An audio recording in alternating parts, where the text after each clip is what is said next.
Hi, alam mabuhay! Another day, another vlog. So, ito na nga guys, meron akong binili isang Bluetooth speaker na kung saan pwede ka mag-video okay or karaoke. So, yan. Tignan niyo naman. Napakamura lang niya kasi payday sale yung binili ko ito.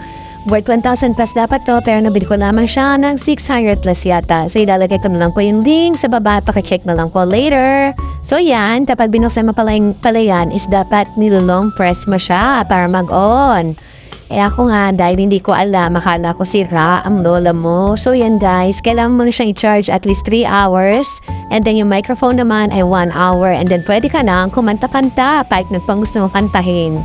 So yun na guys. Ayan na, tignan niyo naman. Napakit po niya. So hindi ko pa masyadong alam gamitin kung paano palaganday ng boses. Pero nag-try ako. Ayoko na iparinig at baka hindi niyo magustuhan. O yan, sige, tignan nyo. Actually, may ibang kulay yan. May gold, may black, may red, and ito nga white. So, pinili ko yung white. So, yan.